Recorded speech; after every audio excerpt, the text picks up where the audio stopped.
কি গো মনিমা, আজকে তো তোমার হেসেল গো, এতদিন মায়ের ছিল, এবার তোমার। আজকে আমি দেখ কি করছি, আজকে আমি দেখ পেঁপের প্লাস্টিক চাটনি করছি। দেখ বাহ বাহ বাহ।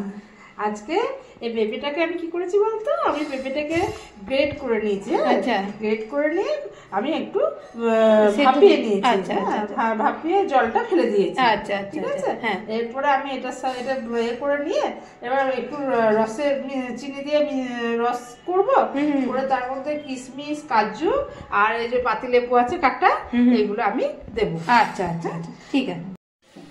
এবার আমি একটু কড়ার মধ্যে জল দিলাম। আচ্ছা, বাবা তোমার ঘটিটা তো বেশ ভালো লাগছে তো। হ্যাঁ, তুমি আমার ঠিক ঘটি। হ্যাঁ, আর একটু জল লাগবে মনে হয়। আর একটু জল লাগবে। হ্যাঁ হ্যাঁ, আচ্ছা আচ্ছা, আর একটু জল দিলে। হ্যাঁ, আর দেবো না না, হবে তো। এবার চিনিটা দিয়ে দাও। আচ্ছা, দিয়েছো চিনি? হ্যাঁ।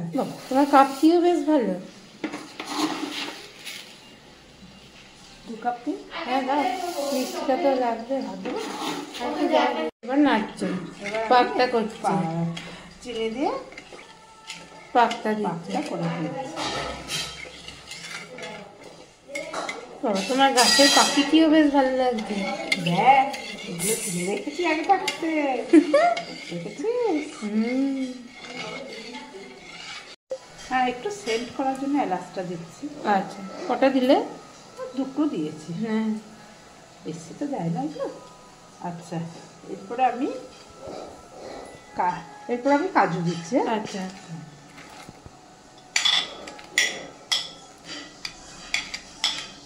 কিশমিশটা দিয়ে দিচ্ছি।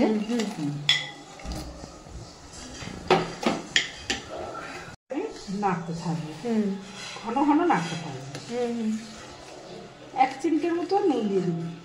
আচ্ছা, নুন দেবো সামান্য, ব্যালেন্স করার জন্য। ব্যালেন্স করার জন্য 1 চিমটি। অল্প নুন দিচ্ছি। হ্যাঁ,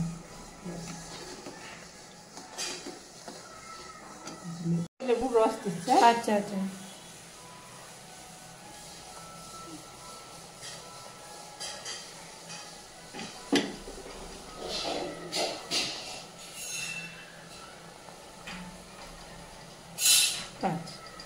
সেদ্ধ করা যে পেঁপেটা ছিল, এবার সেই পেঁপেটা আমি দিয়ে দিচ্ছি।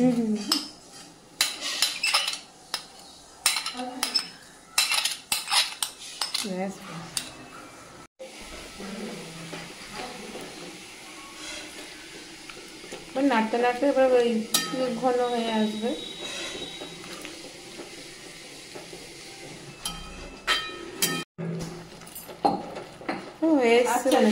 হয়ে এসেছে। হ্যাঁ, একটু করে মাঝে মাঝে নেড়ে দিতে হবে। পাকটা হয়ে এসছে।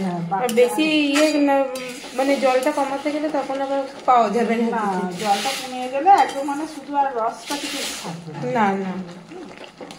না, এবার হয়ে গেছে না? এবার হয়ে গেছে, এবার নামিয়ে নেবে। এই যে এবার মনিমা করে ফেললো পেঁপের প্লাস্টিক চাটনি, আর আমি গার্নিশিং করে দিচ্ছি কাজু দিয়ে।